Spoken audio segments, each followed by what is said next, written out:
खौफनाक जंगल की रात अंधेरी रात थी। चांदनी के बिना आसमान पूरी तरह से काला पड़ा था। चार दोस्त आर्यन, निखिल, रिया और स्नेहा एक घने जंगल के बीच में फंस गए थे। वे किसी ट्रैकिंग ट्रिप पर आए थे, लेकिन रास्ता भटक गए। चारों के मोबाइल की बैटरियां खत्म हो चुकी थीं और उनके पास सिर्फ एक टॉर्च थी, जिसकी भी रोशनी धीरे धीरे कम हो रही थी।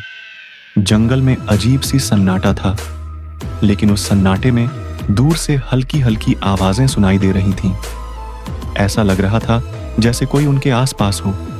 रिया ने डरते हुए कहा, मुझे ये जगह बिल्कुल ठीक नहीं लग रही, हमें वापस चलना चाहिए।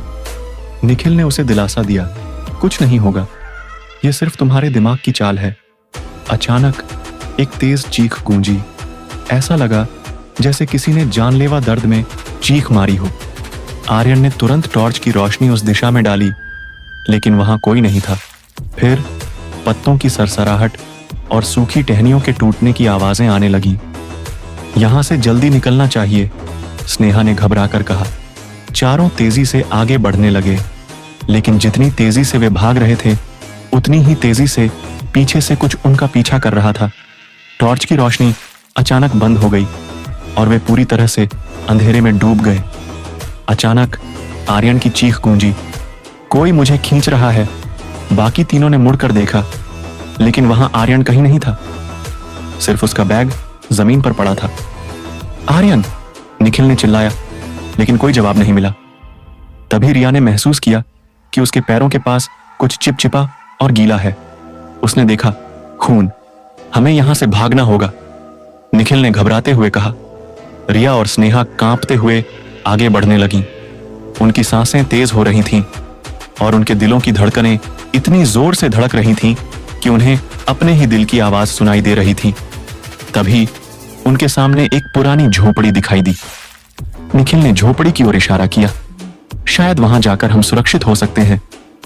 तीनों दौड़ते हुए झोपड़ी की ओर बढ़े, लेकिन जैसे ही उन्होंने दरवाजा खोला, अंदर का दृश्य देखकर उनकी रूह कांप गई। दीवारों पर खून के धब्बे थे और फर्श पर अजीब आकृतियों के साथ किसी की पुरानी तस्वीरें पड़ी थीं। उन तस्वीरों में चेहरे बिगड़े हुए थे, मानो किसी ने उन्हें हिंसात्मक तरीके से काटा हो। तभी झोपड़ी के अंदर से एक धीमी और गहरी आवाज आई, तुम यहां से नहीं जा सकते। अचानक दरवाजा अपने आप बंद हो गया। स्नेहा ने दरवाजे को धक्का देने की कोशिश की, लेकिन वो बंद हो चुका था। तभी निखिल की गर्दन के पास एक ठंडा हाथ महसूस हुआ। उसने पलटकर देखा, आर्यन था, लेकिन उसका चेहरा पूरी तरह से विकृत और भयानक हो चुका था। उसकी आंखें खून से लाल हो चुकी थीं और उसकी त्वचा सड़ी हुई लग रही थी। आर्यन, रिया ने कांपते हुए कहा, लेकिन अब वो आर्यन नहीं था। उसने एक अजीब और खौफनाक हंसी के साथ कहा, तुम सब मेरी तरह बनोगे। अगले ही पल निखिल और स्नेहा की भी चीखें गूंजने लगीं। वे उस अंधेरे और खौफनाक झोपड़ी में हमेशा के लिए खो गए और उस रात जंगल ने चार और आत्माओं को निगल लिया, जो कभी वापस नहीं आ सकीं। यह वीडियो आप सभी को किसी लगी कमेंट में जरूर बताएं और ऐसे ही वीडियो देखने के लिए हमारे चैनल को सब्सक्राइब करें। धन्यवाद।